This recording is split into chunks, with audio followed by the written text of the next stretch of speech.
My name is Abhishek, software engineer by profession. I did 3 years of working at JP Morgan. Question: how much do you think Indian parents invest in extracurricular education? From dosa chips to motorcycle service solutions, pharmaceutical supply chains to Golgappa franchisees, some businesses work, some don't. But learning by doing, Where is this all money going? Obviously, online education. But we all know online education has low completion rate, higher CAC, student engagements are low, and in the name of outcome, you get one single certification which was nothing. And that's why it's called proof of work, that you have to do some work. Abhishek, thanks a lot for coming onto the Proof of Work podcast. I remember when I started this, I spoke with my friends who encouraged me to do the podcast that I want to showcase students that I've taught within the classroom as well. And I've been fortunate since coming to India to have taught at 2 business schools. And you were a very diligent student and also topped my class. So now that the Proof of Work podcast is flowing, we've got some guests coming on. I thought that I'll ask you, and I know that you're living a very busy life now that you have graduated and have started working full time in a startup that we're going to touch upon. You took some time out to do this podcast because I really valued you as a student. You were very diligent. I'm quite excited to do this with you. And you're going to be the first MBA graduate showcase on the Proof of Work podcast. So how does it feel? Thank you so much, sir. That was very lovely. I still remember, when you started your Proof of Work podcast, and I've been, following through the start. It's really wonderful what you're trying to do, and love it. Love the people you're bringing on the show, and it's just some legit true content on the internet. So Awesome. love it. Thank you so much for being so nice. But really loved, the interaction in Masters Union, whatever we had, and not too sure about the busy life. It's just the startup sometimes gets you an initial first 2 months.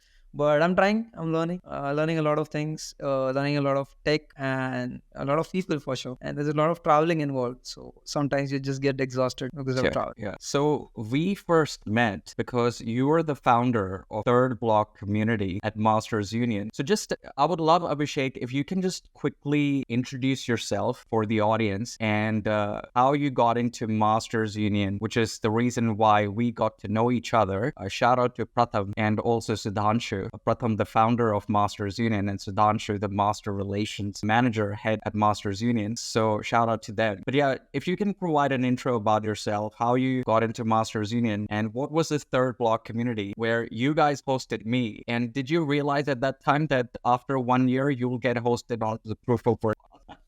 Yeah, I absolutely did not think about this. But just to give a small introduction about myself, my name is Abhishek Kateliya. I hail from Mumbai. I'm a software engineer by profession. I graduated in 2018 and did work for JP Morgan for 3 years as a full stack software engineer. We were working on some, corporate payment solutions, and then shifted to one of the US based clients because, after a while, I have this tendency that I get start feeling bored about work. So that's why I joined one of the very US startup called TradeSun. It was wonderful.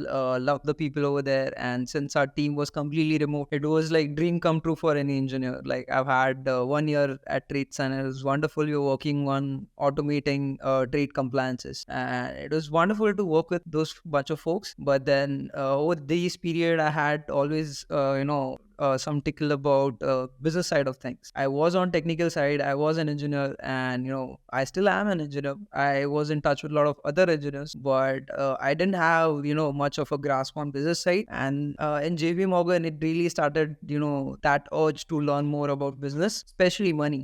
So I get very fascinated with the concept of money. So that's where I started learning more about a business side of things, and that's when I also got introduced to Web3. So wanted to do an MBA. Got a formal education in business, but dropped all my plans to go US to get my MBA degree because I thought India is a place to be in, and that's where I made a conscious decision that I'll stay in India, and if possible I'll get into some grad school where I get to experiment a lot with whatever I want to do and get to work with a lot of startups ecosystem. So I couldn't see any other school but Masters Union, and that's one thing that really impressed me about Masters Union is they are trying to do something different with the education system over here, and which is, it's a very simple thought, but implementing that particular thought is, a very, very difficult task. I think none of the Indian institutes have been successful in doing that. And that's where I decided it was a kind of a quick decision. I applied to Masters Union. I went on a Himalayan trek. By the time I got back, I had an admission in Masters Union, and in a month or something, I knew that I'm, going to Masters Union for my grad. So I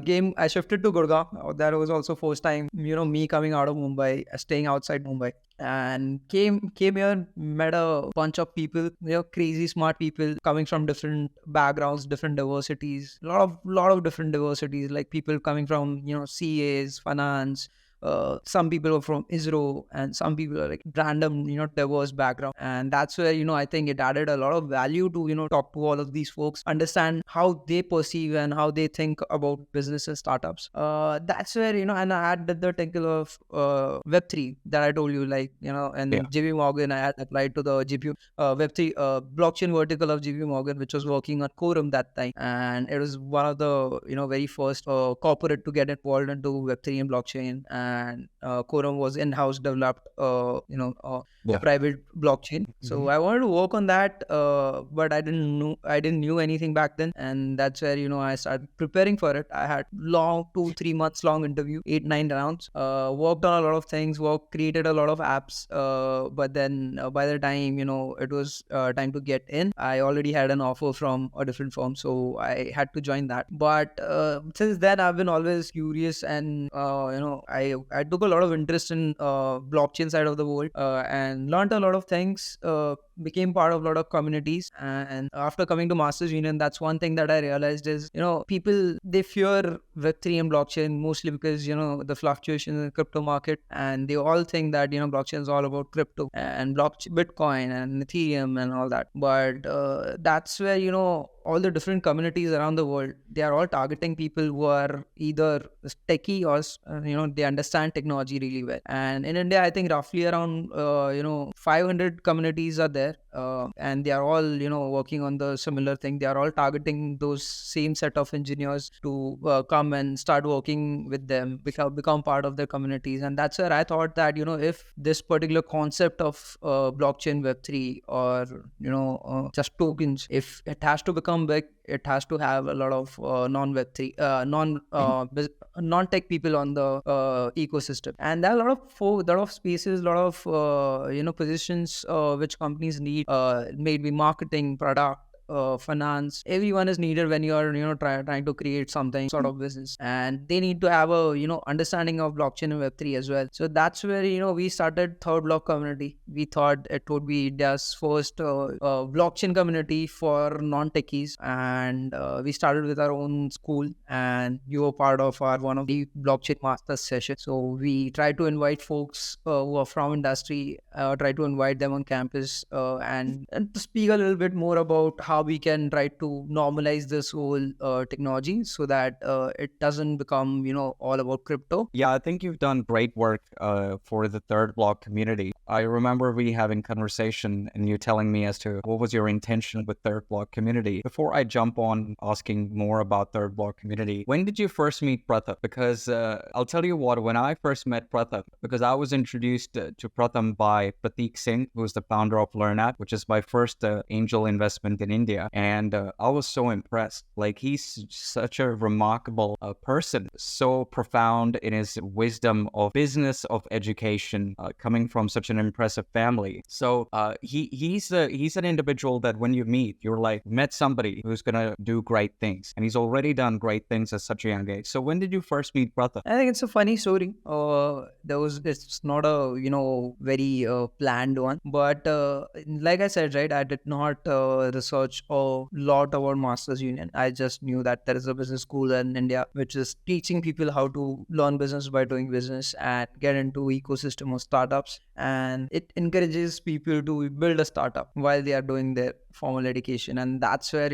it's all that needed me to sign up for it. Pratham, I didn't have any interactions with Pratham beforehand, but after joining the institute on my first term, I still remember we met Pratham a couple of times during when he used to address the class. But one on one, I think it was very funny incident where I after going to master's in first semester, I started a Instagram channel called MBA Students. So my intention was, to record my life over there, everything, every small and big thing that happens over Masters Union. Try to, just give someone a taste as to what it is like to be a student of Masters Union. And that's what I was doing, trying to capture all the random things here and there. It could be informative, it could be just humorous things. And then I didn't know that Pratham used to, notice and follow my channel. And one of those days when he met me in the restroom and he was like, "Hey, MBA Abhishek is your channel, right?" I like, yeah. I like, damn good channel, yeah, good job with the channel. I was like, oh, crazy, you know me.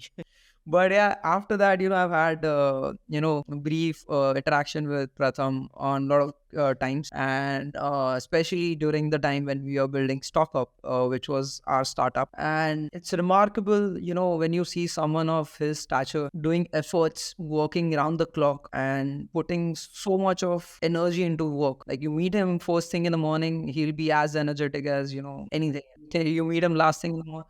Like he's the last person to leave the campus, and probably he stays with the students like till 12 o'clock, 1 o'clock in the night. And sometimes that's not enough. He'll call students over to his place on weekends so that he can discuss more and more business ideas. He can guide people how to create pitch decks, how to work on their MVPs, how to build those GTMs and stuff. And that's crazy. Like whatever you see every inch of Masters Union, it's vision of Pratham, and it's his personality. And bottom line, it's personality that whatever we're doing, whatever ideas that are coming, it's his personality that is reflected in Masters Union and eventually in the students of Masters Union. Yeah, look, I totally agree with you. I think what he's built as Masters Union is great. I mean, that was one of the reasons why I was like looking forward when Sudhanshu approached me that, hey, we really want crypto entrepreneurship to be taught. I was very excited because the environment in Masters Union, which is very alternative to a general B school campus, it's right at the heart with 2 floors. So I was like, yeah, this would be very exciting. So yeah, look forward to this challenge, and let's teach students about crypto entrepreneurship the right way, not the get rich quick scheme and then get caught in lawsuits kind of way.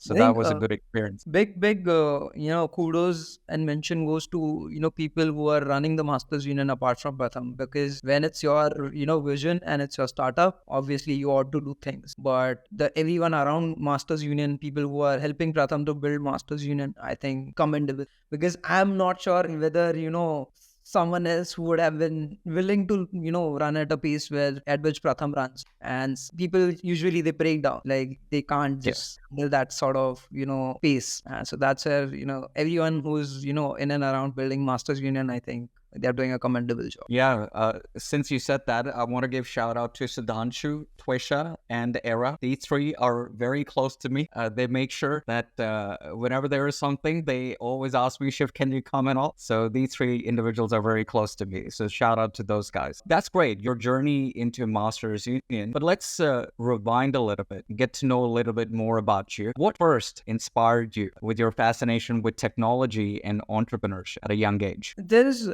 I come from a very humble background.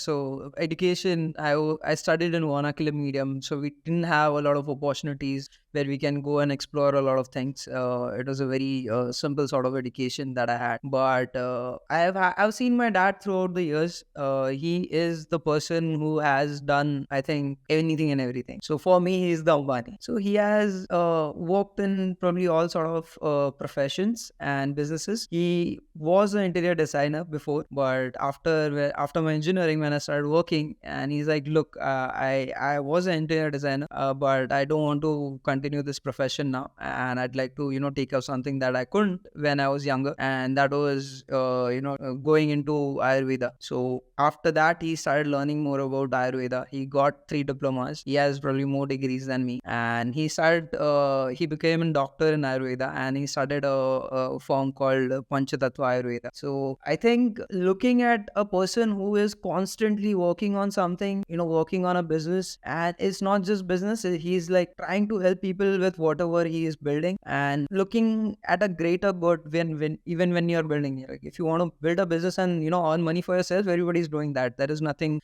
great in that. But building a business where you're helping people and making money for yourself, I think that's a respectable business, I'd say. And looking at him do everything, even it fails 100 times, I'd say he hasn't had one very successful venture in a very long time, but he keeps at it. If this does not work out, then he'll probably jump into something else, and if that does not work out, probably he'll jump into something else. So having that sort of consistency and don't give up attitude, because I know sometimes when you work on something very closely and if it fails, it just breaks everything. Like it just breaks your confidence, it breaks your hopes, everything. But to bring that all in and push for another one, I think that's where the magic happens. So that was the inspiration for me to build something. I started building things when I was younger also, but with engineering, I became a legit engineering builder. I used to build apps and stuff, and I used to take pride in whatever I used to do. But then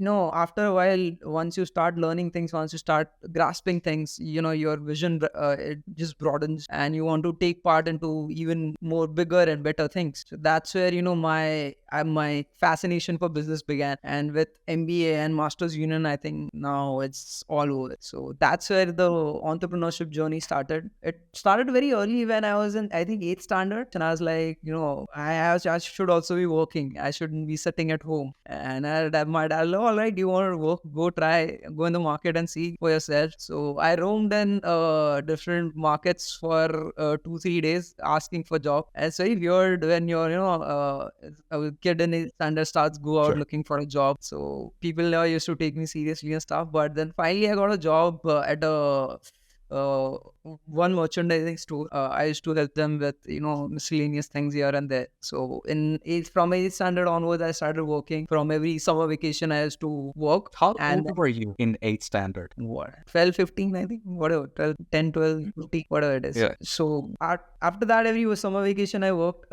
sometimes in merchandising stores, sometimes in at jewelry and invitation works, where you have to view a bangle and you have to make designs on it. So I worked there also. There was this big textile stores where they do embroidery work. So I used to put on the embroidery designs into the computer for them. I used to do that. And then when I got after my 10th, when I became a little wiser, then I started teaching people. So I started teaching standard after my 10th completed. So I wanted, like, we had with vernacular medium, we had this thing that, we never went to any Olympiad as such, just because, we don't have that kind of opportunity in schools where we go, and especially for, Gujarati medium schools.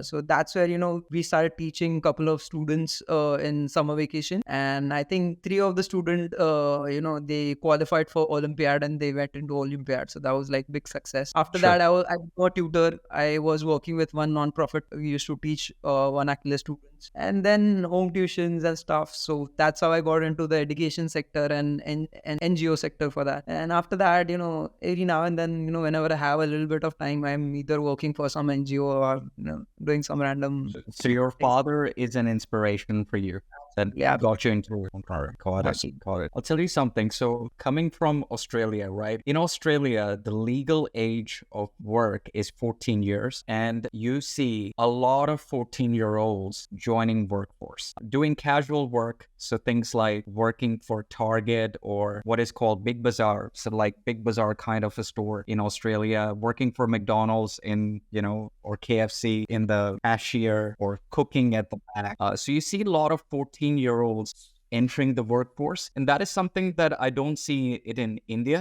India doesn't really, among the people who've got means, you don't see them encouraging their kids to join the workforce. I do not know whether it's even legal or not, but in Australia, legal age is 14 years. And you see a lot of kids starting to work. And what I've noticed, what happens with that is that among those individuals that join the workforce at that young age, you see them growing up and reaching by the time at the age of 20, really appreciating the value of money, really appreciating having a job, and becoming increasingly professional. So would you say that when you started working at such a young age yourself, that those personality traits got transferred to you as well, like becoming more professional as you grew up, respecting the value of money and respecting the value of work?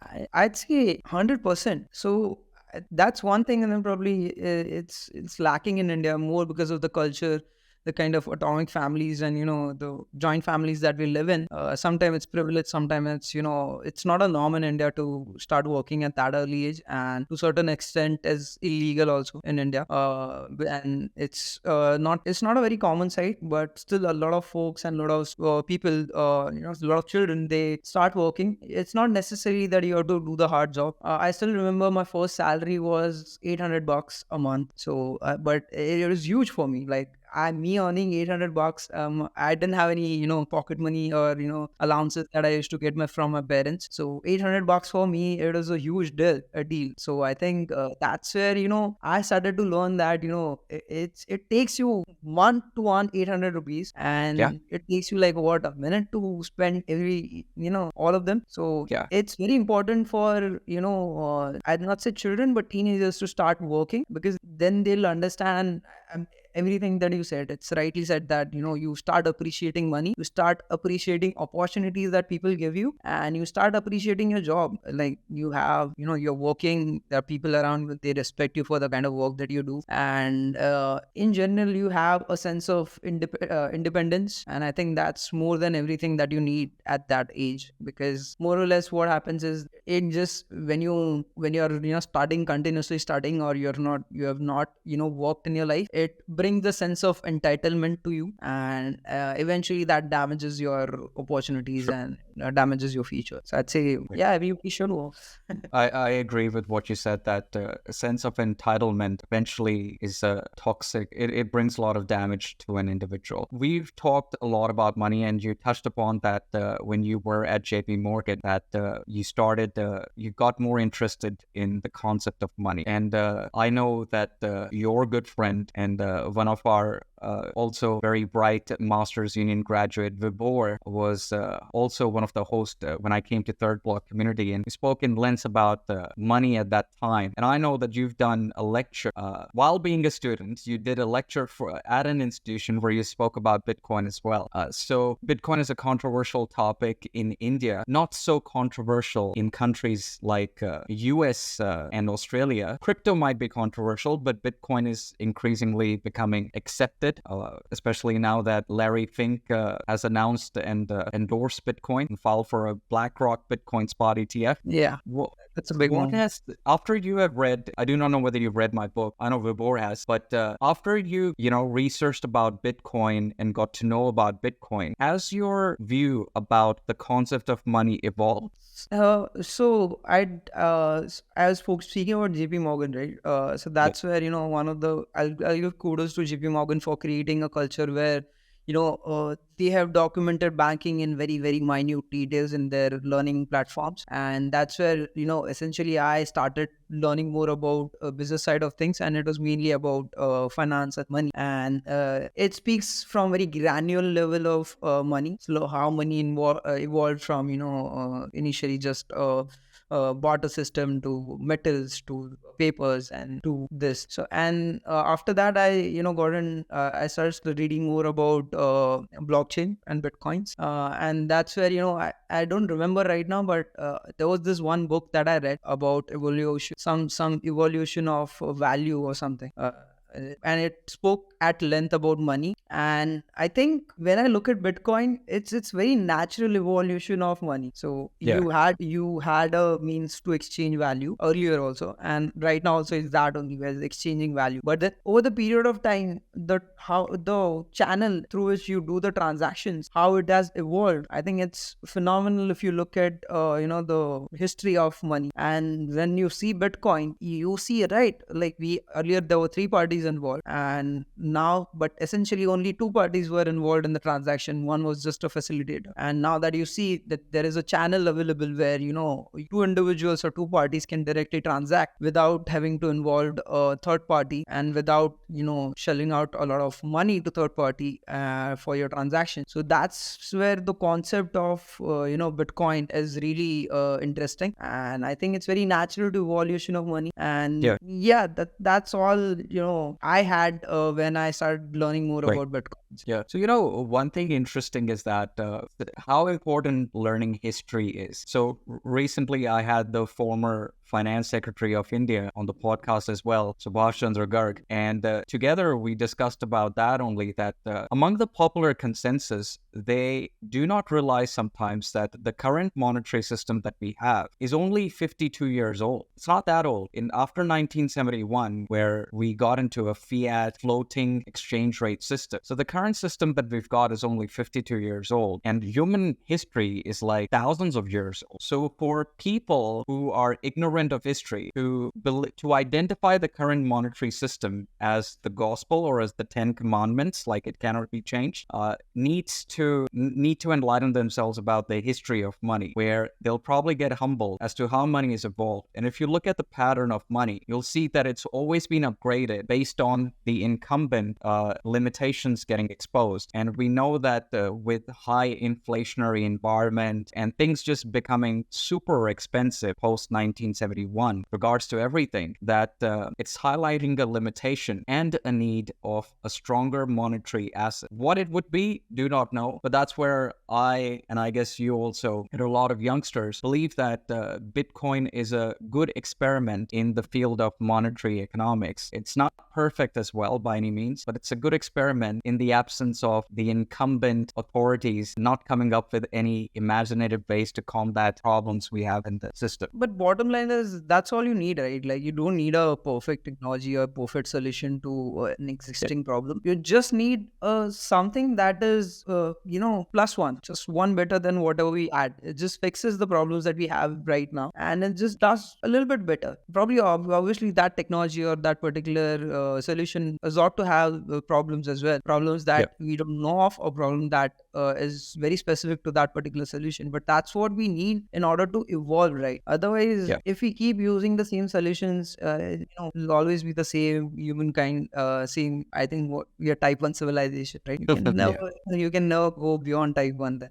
Sure. So I know that when I came to your class to teach crypto entrepreneurship, Sudhanshu told me that this is going to be an advanced class, and all of my students have learned blockchain and digital assets introductory, and they have also learned DeFi as well. So I want you to prepare a curriculum that is super advanced. I do not know whether I lived up to that or not, but I got decent feedback, what Sudhanshu gave. However, I'm very interested to know that given that you had learned introduction to blockchain and then also learned DeFi from very respected individuals who taught those two subjects to you all, what prompted you to learn crypto entrepreneurship? And also, because you topped the class, what made you, what were you doing to make sure that you excel in it? So look, whatever knowledge I have about, Web3, blockchain, crypto, it's all, picked up from internet. And I'm really thankful for people like you and people like everybody who's in the ecosystem right now. And they're trying to, create more and more, break down things, create more and more, educational content for people to learn and understand what this whole ecosystem is about. Because essentially, people like me, we take help of these videos, online content, and we try to, break down things for ourselves, try to learn things here and there. And that's what we did. And I think first couple of classes to learn the basics, fundamental of things. But like any, the one problem with, open education and online education is it's always in bits and pieces, right? It's not a, one streamlined flow of things that you're learning. It's just that you pick up something. If it's good, you grasp everything, and then you try to move on to what you think is the next, probably the next topic in the course, right? And that's probably by someone else, or it's probably in different format of content. So that's what happened. And in first couple of classes, there were obviously few highlight few things, few fundamentals that we learned. But your class was morely about, purely from the entrepreneurship perspective, where we learned actually if you're trying to create a business, especially in Web3, what are the fundamental aspects of business that you need to take care of, and how Web3 businesses are very, very different from, your normal, usual businesses, and understanding, concepts like business flywheel and tokenomics for that matter. It really, it just like, things here and there, but for you to, start putting things down, or you want to start doing things for your own self, or you want to create a business, you need to understand the concepts. And when you start implementing those concepts, is that when you get clarity about the concepts. So whatever we learned in the class, I have applied that to third block community, and we are also working on StockUp at that point. So we are implementing all of those concepts on StockUp and third block community, and that's where things started becoming more clear as to in what situations it's viable to build a token backed business, and what situation it's not. So it gave a lot of clarity to me in terms of how we should look at business, if we are if at all we are thinking from a Web3 perspective. So I think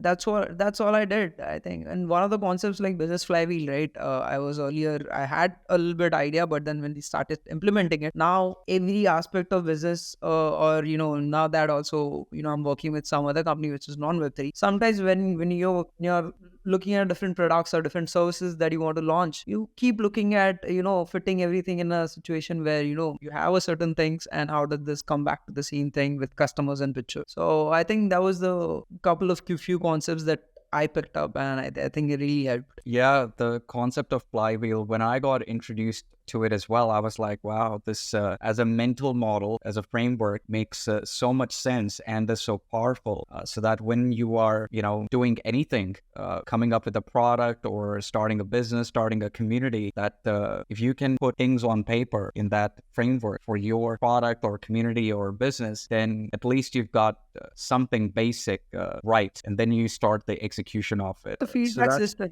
essentially, it gives you feedback, and it shows you the loophole in your thought process, and you can probably learn from it and try to close those loops, and that works better. Now, look, I am biased because maybe I'm too close to the ecosystem. I know people within the industry, and I know that crypto industry is plagued with bad actors. So I don't blame people for the bad image. A lot of people ask me, Shiv, a lot of people ask me that, because not everyone knows me, right? So a lot of people are like, why are you not associated with this crypto, that crypto? I'm like, maybe it's the personality that I've got, but I got into crypto because of the promise of decentralized technology. And the only two decentralized technologies that I see is Ethereum and Bitcoin. And it doesn't require somebody to be an employee for them because they are not a corporate organization. So I can do things as an independent anyway in that. So because of that, education, I mean, I'm an accidental educator. I came to India for personal reasons, and then I invested in an edtech company, and then I got into education. So I'm an accidental educator. But once I got into it and I started, developing curriculum, I just noticed the challenge for people to learn these things, because a lot of the education out there is fragmented, like you said, and also it's just very agenda driven by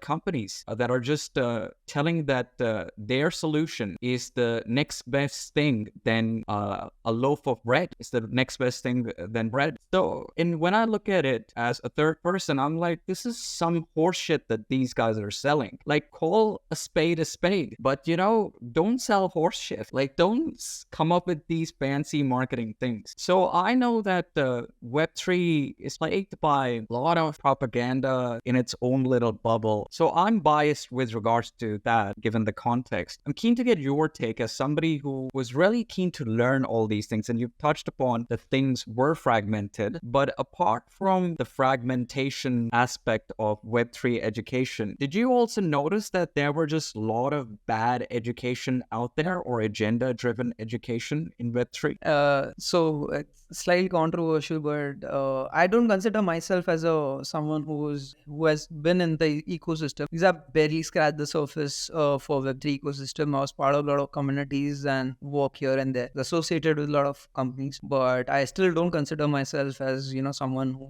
is inside the ecosystem and knows a lot about everyone. But yeah, it doesn't take much of a, smartness to figure out that a lot of folks in the industry are just crap. Like whatever they're selling, whatever they're building, it's all crap. Probably not, maximum number of people who are, who says that they're building in Web3, but actually they're not. They're just selling in Web3, and whatever they're selling is just hopes and promises, nothing else. So yeah, it hurts. It hurts for, a person like me who was very optimistic. I'm very optimistic about decentralized tech, like you said. But I'm not very optimistic about, crypto as an industry, because X number of coins, tokens are there. Do you think all of them will survive? No. I think, only couple of them where the fundamentals are strong, like Bitcoin, like Ethereum. And it just doesn't work with just fundamentals. In the end, the technology and the people involved in the technology. So this triangle has to complete for that to survive. And that's where, in a long run, I see only, couple of tokens or couple of projects that will survive. All of them are just crap, bullshit. Like, I don't believe in any of them. I've got a chance to work with a couple of them, but I chose not to. I think that very recently, I chose to, slightly steer away from, whole Web3 world. And that's where I consulted you also about, what should I do? I had a couple of thoughts in mind that whether I want to go this way or that way. So that's where, I'm still a, hobbyist. I'm very interested into decentralized tech and the thing that people are trying to do. Even in, a couple of projects are that, very exciting for me, like, Aave and Uniswap. And these are things that, as someone who is interested in fintech and it takes interest in money, they excite me. But again, it's a project that is exciting, but sometimes people use projects and tools for various different purposes which are not really adding any value to the ecosystem or the people. So that's where I thought I'll steer away, and I still see that this particular system will grow, the ecosystem will grow. It's just that these bad actors are trying to delay the growth of this system. Yeah, look, I'm totally with you. So I was an early retail investor in crypto. Australia, crypto has been legal with clear taxation rules and all since 2013. So I was an early retail investor. And as a result of that, benefited being an early retail investor. But it was only in 2021 that I got into the venture capital space and invested in Web3 projects as a limited partner at a venture capital fund. And before that, being a retail investor, like, you see the white paper and you look at the team, you'll do some due diligence on the team, and you make the call whether, they'll be able to execute it or not. But you do not know that. And then when I got into venture capital, and as a result of that, you meet founders, like so many of them on a daily basis because they are pitching. And I'm like shocked when I got into that space that these people who are building, for example, insurance for DeFi protocols do not know elementary concepts about insurance. And I come from a finance background, so I knew who's bullshitting, and are getting millions of dollars in capital from marquee investors that I'm not going to name, but marquee American Silicon Valley funds and New York funds. And I'm like, I can't believe this is like a major bubble. Like, there are just so many bad actors. So I was also gutted about the crypto ecosystem last year when I got exposed to the inside world of crypto once I got into venture capital. And I mean, to be honest, I had a similar not so positive experience about the Indian startup ecosystem as well, because as you know, there are a lot of fraudulent and bad corporate governance that are coming out on a daily basis about Indian startups as well. But I think I am still positive about crypto and Indian startup ecosystem because it's these characteristics of frauds and bad actors in the ecosystem are signs of an immature industry. Absolutely. And eventually it'll get mature when all these bad actors and bad practices are going to get plucked out and investors are going to stop investing in them. So yeah, look, that's why I don't associate myself with a lot of crypto projects as well, because if I can't, if I'm not going to buy them, I'm not going to sell them, So I try to distance myself with projects that I don't see It's fit. just the problem with these bad actors are, they're making life of people difficult who are actually building some legit stuff. And Sure. that's why, it becomes very difficult for them to explain and make people understand when they're genuinely building something. This is what Sure.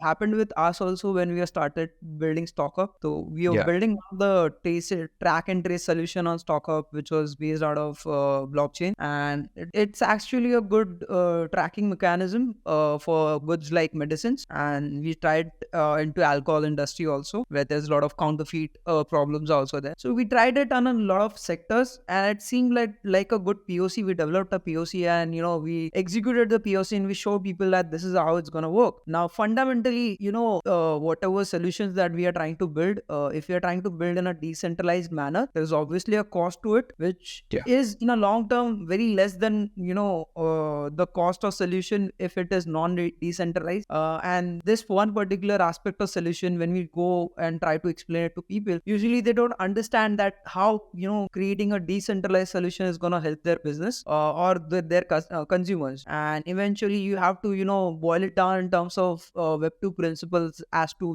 XYZ problems that we are solving, and this is how it's going to add to their revenue in short term, and in long term it's going to help their consumers to create a better image of the brand. So those are the things that when we try to explain it to investors or our customers or people in general, people have this very negative thought as soon as we speak or just say anything that it's a blockchain based solution. The moment blockchain or Web3 or crypto, anything of that creeps into the conversation, they just lose the interest, and it becomes very difficult for people like us to make people believe that this solution is actually adding some value. And that was one of the reason why we had to shelve the project, and we didn't take it further. Yeah, no, I know the struggles that you were going through at that time.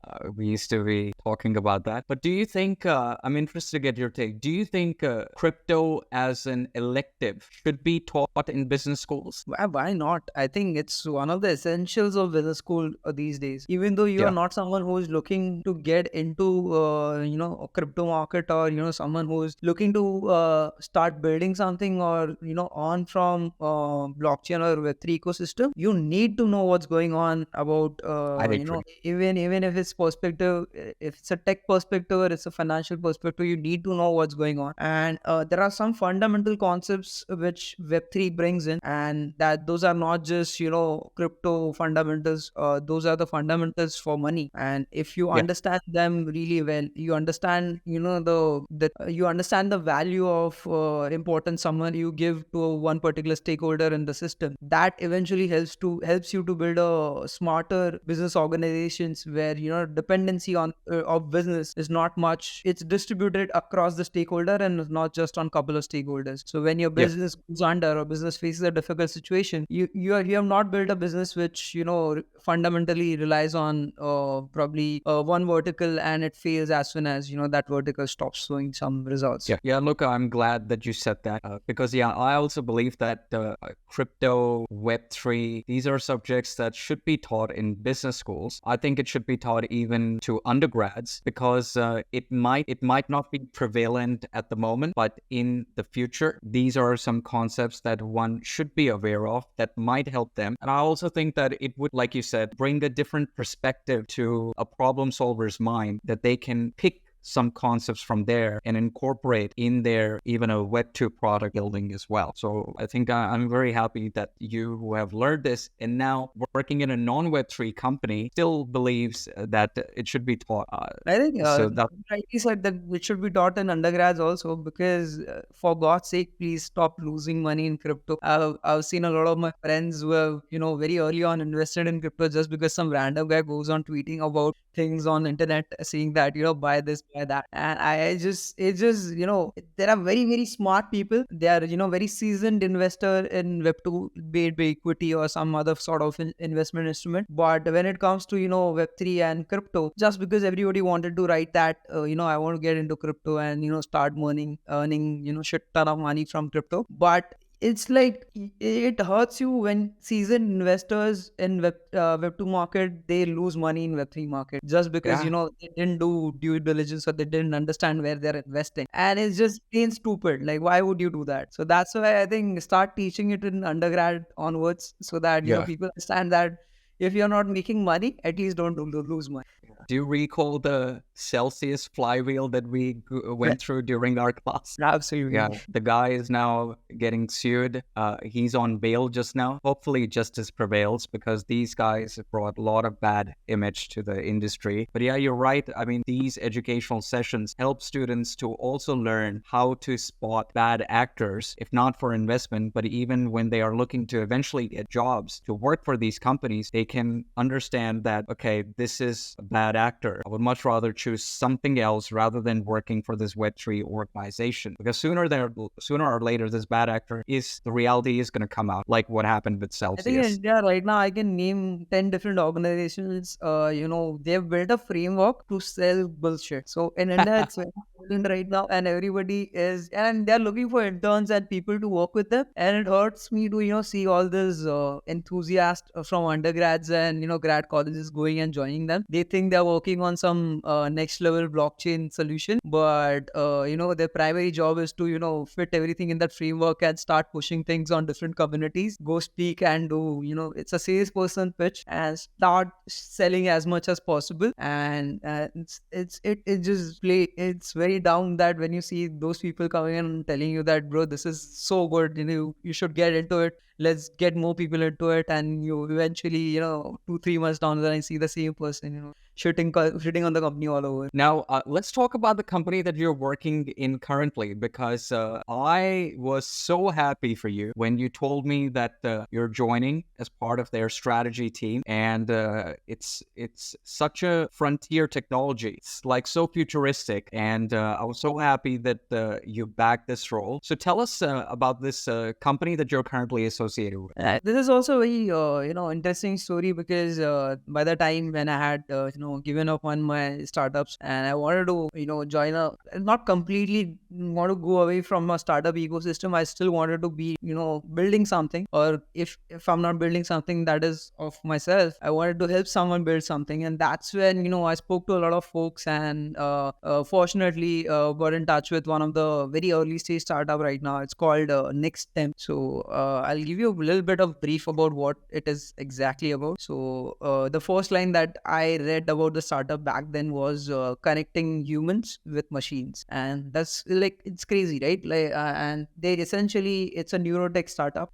We develop brain computer interface devices as well as ecosystem solutions to help a lot of neuroscience researchers, enthusiasts, and neurotech companies to start building consumer grade products which are laced with BCI and neuroscience. So what happens is your mind is essentially center of everything, right? It controls everything that you do. What if you can harness your thoughts? Like, if you can read your thoughts, you can read the commands that are generated in your brain and it can translate it to machine. It could be your laptop, phone. You have heard about IoT, right? What if you can talk to your AC without even pressing any buttons or speaking anything? Right now we can speak to Alexa, and that's how we transfer the commands which are generated in our mind to Alexa. What if you don't have to say anything and everything just works, functions around you? So that's the power of brain computer interfaces. It reads the thoughts of your mind, commands that your mind generates, and it's the opportunity is limitless. Like, you can do anything and everything. You can just text while just thinking about texting someone. You can control electronics around you by just thinking about something. In defense, you can probably fly a drone without actually being in the drone, because the response time of your brain is much faster. There is n number of things that you can do. You see a lot of now Apple and Google and Microsofts of the world, they all are going towards a technology where essentially what they're doing is you're trying to make things as easy as it can get for you. So after all this wired and non-wireless and everything, now the next step is, you've seen those futuristic video where you have your hand and you do this and your screen pops out of your hand, click on something. So essentially it's that only. There, along with reading your mind, you can read your muscle memories also. So if I do gestures like this or like this, or if I put a call like this, these are all gestures that can be converted into commands and it can be transferred into a technology. So we are a company which is trying to, break the barrier. So if you understand Web3 also as a technology, there are some people who figured out how to, make this technology work. And there are some folks who understands they can use this technology and build something meaningful. And there's a big gap between that. So what we are trying to do is we are trying to create an ecosystem where we make it easy for builders of the world to build their use cases on top of us. So just like what Google did with Android. Look, Google came out with Android, and there are a lot of folks who have started developing apps on Android, and now the whole world uses Android with apps. So that's what we are trying to do for BCI. We are inviting all the neurotech startups and researchers and enthusiasts and companies that if they want to develop any consumer grade BCI devices. It could be your simple headphones where it can, understand what your mood is and they can play the music according to your mood. And sometimes it's providing stimulus to your mind so that you can, in a way, control your emotions. So what happens is, you're sad or you're happy sometimes. Right now, it's not in your control, right? It's just external stimulus that makes you sad or happy. But what if I can induce happiness in your mind? What if I can induce a sense of calm and reliefness in your mind? So those are the things that it just comes with BCI, and we are trying to make it easy to understand for everyone and trying to create a set of tools and technologies for the rest of the world to start creating on BCI. So I think probably 5 years down the line, that's gonna be changing the world. Got it. So look, I first got exposed to this technology in 2020. I was studying a course at NYU called Mobile Technologies, and the professor who was conducting that course was Professor Brett Prescott, who's the global director of partnerships at Facebook, now Meta. And when I used to have conversations with him, which was mostly around Web3 because that was my domain of interest, he did bring up about that Meta, Facebook at that time, had invested in a BCI company. I'm forgetting the name. Invested in one of that Neuralink kind of a companies where you can basically, like, whatever you think, like what you're saying, whatever you think, that machine or that device will execute it for you. Like, no voice command, whatever you think. And you're right, the response time is crazy fast. It's faster than voice, it's faster than actual sensory stuff. So at that time I got exposed and I was like, holy shit, this is like sci-fi stuff. This is all, like Total Recall. So when you were saying that let's induce happiness, I was thinking about Total Recall, the OG Arnold Schwarzenegger movie about, dreaming, whatever you want to do, we're inducing that. But it's crazy. Yeah, you're right. These technologies are getting increasingly more efficient and realistic. So I'm really happy that you're working in like such a great startup. It's you were mentioning just a few minutes earlier that it's well funded. It's got some marquee investors backing it. So I'm very happy for you for this journey that you've got into. Where do you see your company or this technology in, let's say, 2030, in 7 years' time? I think the potential for this company is to become the next Google of the world, because I know the plans, I know what they're trying to create, and I see the potential in terms of, things that we can do if we have leverage of the technology underneath and the right partnerships. So I think sky is the limit for this company. Wow. Do they take checks from angel investors? Yeah, we do. Awesome. So tell me now that your journey at Masters Union was amazing, and I've seen some of it. You were recently featured in the Masters Union advertisement as well, where you mentioned that I'm living my dream of being an actor now by being the kind of like a brand ambassador for Masters Union. You did very well. But now that you've gone through that entire journey of being an MBA student at Masters Union, do you have any advice, if you can, give to yourself, if you can turn back time when you were starting Masters Union? Usually I respond to these questions as, I don't want to give any advice to my younger self, because whatever I'm doing, I think I'll figure it out, and I'd like to keep it that way, that, I don't want to go in any direction. I just like to figure it out as and when it comes. But one thing that, I started doing late in Masters Union journey, and that I really want my younger self to do it is, start putting things down. I have a lot of things to do. I've met a lot of folks. I've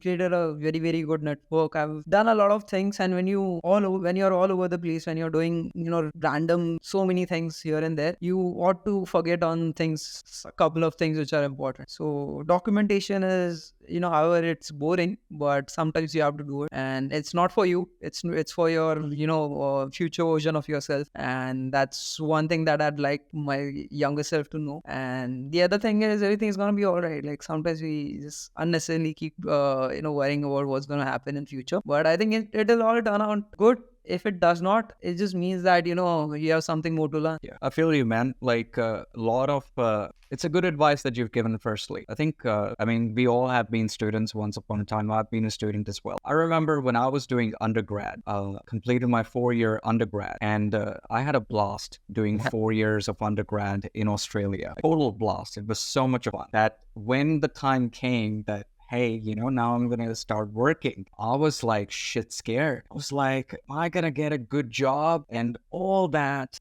So I think your advice is very relevant for future students. Like last year, like one whole year in master's, it was absolutely blast. It's crazy. Yeah. And I was worried that, if things don't work out, I'll have to go back to corporate. I have to start working all over again. And it's tiring, and I don't like a corporate job. So one of the reasons why I had, left my corporate world behind. But I really wanted to work on something where I have the liberty to, try out things on my own. And that's why, the startup and all things. So it worked out. It worked out well. Now I'm working at a company where, I have all the liberty in the world to, experiment things here and there. And I work on a lot of things. I recently, we moved to a new office. So right from the construction of the new office to, probably handling multinational clients and, talking to researchers, handling investors, now handling legal process, now that we are doing some legal processes. So it's like you're doing everything, and I got everything that I wanted to do. So it's just that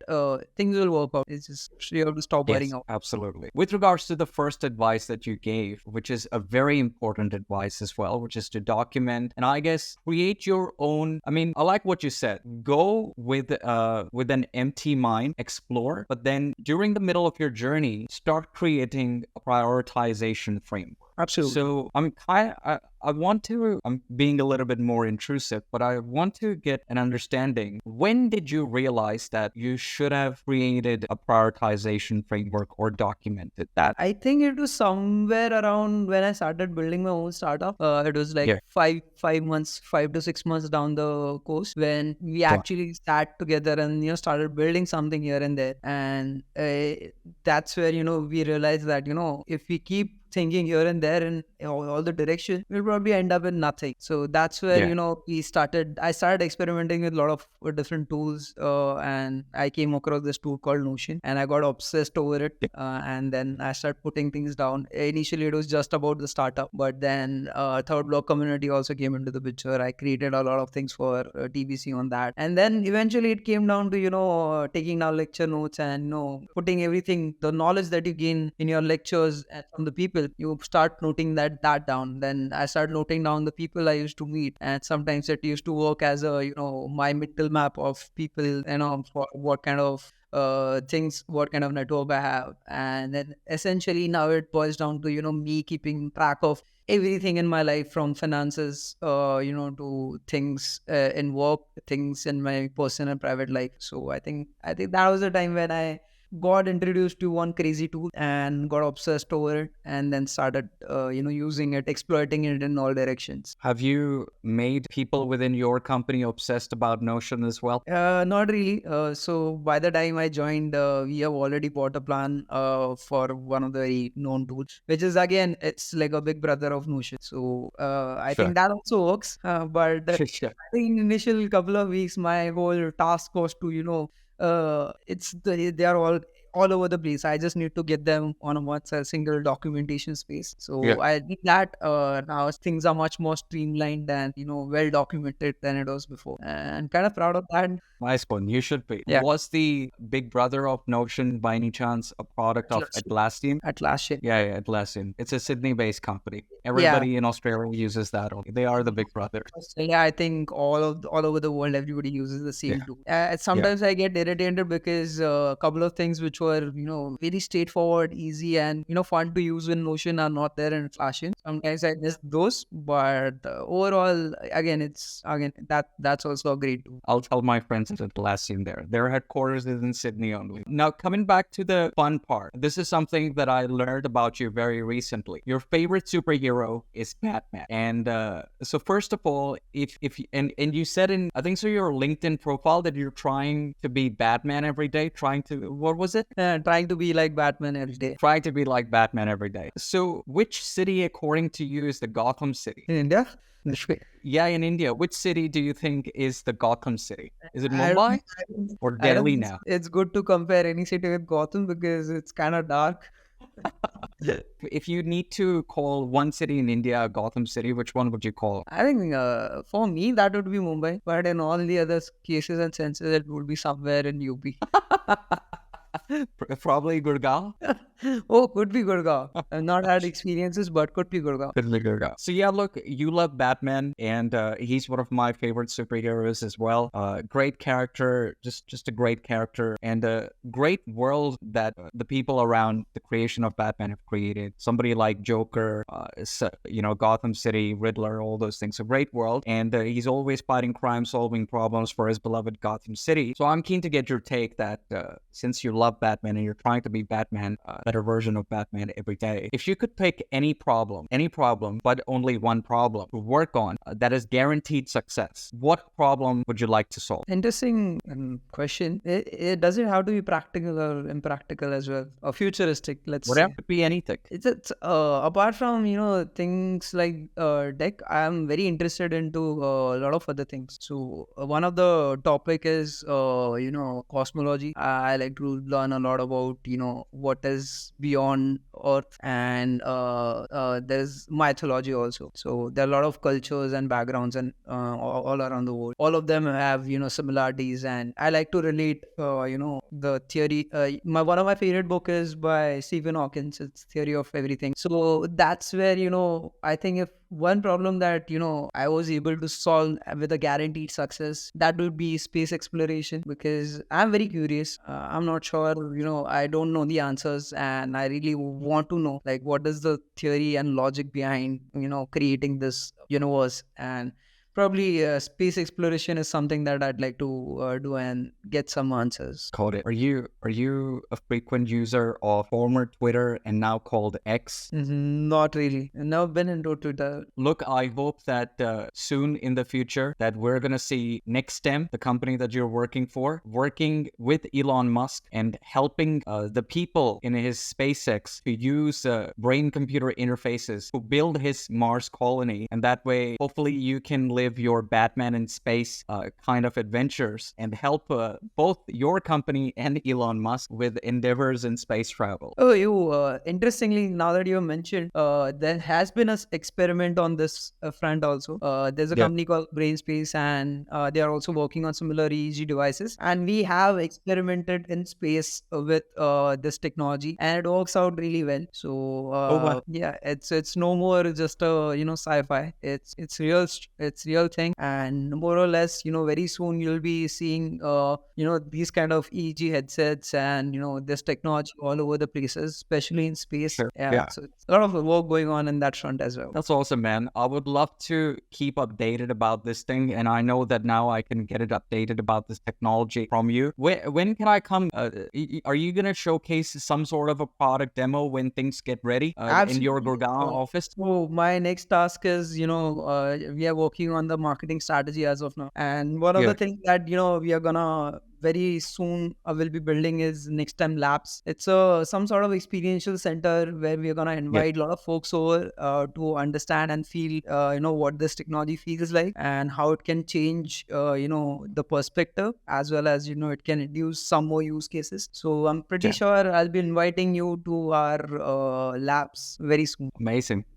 I'm looking forward to it. Abhishek, this was a pleasure. Now that I've been in India and we know that there are some famous shows goes. One of the esteemed guests came and talked with Pratham as well, Karan Johar. So now that our long form questions are complete, I'm going to move on to the rapid fire round. I'm going to ask you some rapid fire questions. So Okay. brace yourself in Karan Johar style Let's for see. these questions. Let's see how well I do. I'm not too good with rapid fires. I'm pretty sure you're going to smash it. Mac or PC? PC. PC. iPhone or Android? Android. Android. Most inspiring human virtues? Most inspiring human virtues. I think consistency and persistence. Your favorite course at Masters Union? My favorite course at Masters Union. It's sort of a tricky one. It wasn't a course. That was more into VIP building, startup building. So it was an outclass component. So I'd say building a startup was the favorite thing at Masters. Start. Nice. Web3, are you optimist or a pessimist?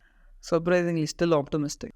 I love how you phrased it. Yes, me too, in similar fashion. Yes. Trust your gut or analyze decisions. Guts. Yeah. Even though I'm very, planning. So like I like to see things clearly, documentation. But Yeah. I'd still, any day I'll go with my guts. The future you want to build. The future I want to build. I think it's on similar lines with what we are doing with Bitcoin, a world where it has no boundaries. No boundaries. I know we've discussed about this. An equal world. A Yes. meritocracy-driven world. Yeah. Yes. Remote working or in-office working. In office, any day, anytime. Cool. Generalist or being a specialist. I want to say specialist, but I've been generalist all my life, so I'd say generalist. Think alone or brainstorm together. Brainstorm together. Learn from success or failure. I think it's always failures. You can never learn from success. Yeah, cool. And lastly, the favorite way to unwind. Favorite way to unwind? I'd say for me, usually it's my travel stories. But it's mostly it's adventure sports. So my unwinding time is also very adventurous. I'd like to try different things, do a lot of different sports. So I'd say that. Got it. Actually, two more questions. I'm curious. Since you made I can see from you that you are a very patriotic person. It would be a fair statement to make that you're a very patriotic person and you really want to see India excel in every which way at the global level. So I'm going to ask you two questions. I'm an Indian Australian, so of course I'm very proud of my Indian roots. But being an outsider coming to India last year for the first time as an adult and living here as an adult, I noticed that there are a lot of things that require improvement. So I'm interested to get your take on these two questions. One thing, what worries you most about society? So I'd say when you said you're a patriarchal person, I am, but I'm not a one with a blind person. I see there are problems with India, and I acknowledge those problems, and that's where I think when I made a conscious decision that I'll stay back is one of the thing that it's your home, right? You try to improve. So I'd say the one problem with India that I really want to solve is the problem with people right now. We had a lot of India is a place where we always welcome our guests. We welcome other folks, and we have this very homely feeling. We make them feel at home because that's in culture of India. But lately, this particular thing is causing a lot of problem among the people.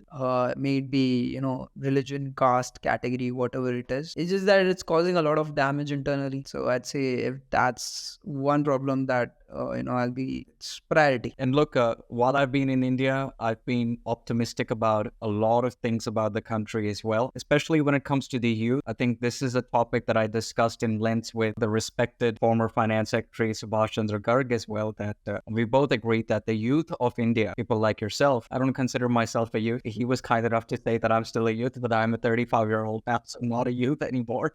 But I agree with him. Like the people that I've met, the young people like yourself, so bright. So I'm interested to get your take as to what makes you so positive about India, because I see a lot of positives as well. What is the single most positive thing about India that no other country has at the moment? I think while I just said the problem is people, I think one of the most positive thing is also people. I think the reason why I stayed in India was people, because I don't feel at home anywhere else, and that's where I think it's it's one of the things about Indians, wherever they are, wherever, whatever they're doing, they have this tendency to make it their own and, add a Indian touch to everything that they're doing. So wherever there's this feeling that, no matter what happens, we will figure things out, and especially together. And they're smart. Indians are smart. There's no second thought about it. Indians are very, very smart. It's just that we are slightly distracted right now. So if we get things right in order, I think there is no stop. I agree. And like, I have been blown away by people over here when it comes to their smartness. Incredibly bright people, not only youngsters, but even people of my age or older than me that I've met over time. They are so smart people that they can make it anywhere in the world. Incredibly smart people that I've met. But yeah, I think if we can just solve this, I do not know whether it's a cultural problem or like maybe I need to live longer to understand it, but there is just this problem of not taking governance seriously. I think that's just like that. It's something similar that even in the crypto industry needs to be solved. So if the Indian startup ecosystem, in my humble opinion, I'm no expert, but in my humble opinion and observation of last 1.5 years, if Indian entrepreneurs and crypto entrepreneurs both can take governance seriously, I think crypto industry and the Indian startup industry, it'll be number one. Absolutely. Right now, it's just that, people are very opinionated about things here and there. And that's where, some people obey it with their eyes closed and some people question it everywhere they go. So I totally agree with whatever you just said. And I think eventually we'll figure it out. It's just that, this small internal things that we need to fight ourselves before, we start looking at bigger problems or bigger pictures. I'll just say one last thing. So the other day, when I had my startup, I was going to a lot of schools, to explain my startups and this competition and stuff. Just to tell you how, smart these guys are. I've had, kids, literally kids from, 10th, 12th standard, and they're trying to build startups which are, growing algae in coastal Maharashtra's. Some people are, working on next generation irrigation devices. And even there was this one youth who was, just like crazy, just how I'm crazy about Batman, he was crazy about anime, and he started his own anime store. And I think in second year of his college, he's making revenue worth lakhs of rupees. Amazing. I was just blown away. Like, how crazy is this? Yeah, that's amazing, man. Look, Abhishek, this was fantastic. I really enjoyed this conversation, this podcast episode. You're the first MBA graduate showcase on the Proof of Work podcast. And I really wanted you to be the first one as well, as I remember that you were a very, very diligent student and I had a lot of fun interacting with you. And I think you've got a great future ahead of you. And I'm looking forward to that invitation on checking out the devices that your company creates in the NextStem labs.